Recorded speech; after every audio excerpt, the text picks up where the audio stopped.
बरोबर ना? तर आपली आई आणि वडील या गोष्टीचे सरांनी थोडंसं काळजी तुम्हाला थोडक्यात का असणार आणि जास्त का असणार पण जी काय माहिती दिली ती एकदम योग्य दिली. मला नाही शुद्ध बोलायची कारण मी असतानाच कॉमेडी संपाय आहे इंस्टाग्रामवरची त्याच्यामुळं मला इंस्टाग्राम आयडी आहे कॉमेडी संपाय आणि आमच्या सहकारी पण आहेत शोभा शिंदे.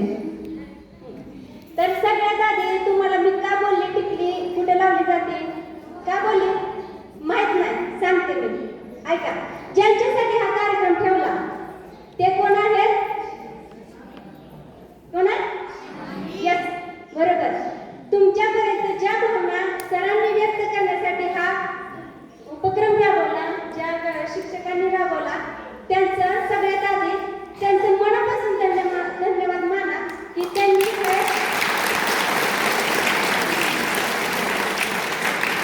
आज ते स्वतः घडले पण त्यांना पण अशी अपेक्षा आहे की मी घडलो तर माझ्या गावची का नाही. तर आज तुम्हा सर्वांची मी एक परीक्षा घेतली की तुम्ही किती लाजताय बोलायला पण लाजताय.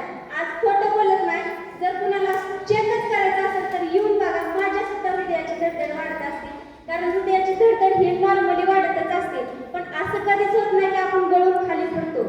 कारण प्रत्येकाला भीती वाटत असते की आपल्याला भाषण येत नाही आपल्याला काय बोलता येत नाही ना बोलता येत. बोलता जरी नाही आलं तरी आपण नाही बोलत राहतो. बरोबर आहे कारण खूप उशीर झाला मुलं व्यापळ झाले असते भोजन करायला. तर मला फक्त एकच म्हणायचं की आपण जेव्हा घ्यायचं का अरे पण ऐकणार आहे का नाही? ऐका सगळ्यात महत्वाचा विषय असा आहे की जेव्हा आपण रडतो तेव्हा आपलं डोळं पुसणार कोण येतं बरं? चुप. आई येते का? शाळेत आई असते का? आई शाळेत नसते. कोण पुसतं डोळं? मैत्रीण बरोबर ना? तेव्हा तिच्यात आई असते.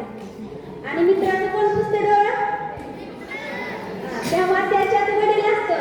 तर आपण ज्या वेळेस दाबा करून बोलतो कोणी ऐकतच नाही. ऐकताय ना? सरांनी खूप छान व्याख्यान दिलं आणि खूप छान संदेश दिला. आपल्याला फक्त एवढंच मनात ठेवायचं की आपण इथून पुढं थोडा मोठ्याचा मान राखायचा आहे. आणि सगळ्यात आधी शिक्षकांचा पण मान राखा कारण त्यांनी तुमच्यासाठी खास तुमच्या स्वभावावर परिवर्तन व्हावं याच्यासाठी हा कार्यक्रम ठेवलेला आहे. सर्वांना मी मनापासून धन्यवाद मानते की मला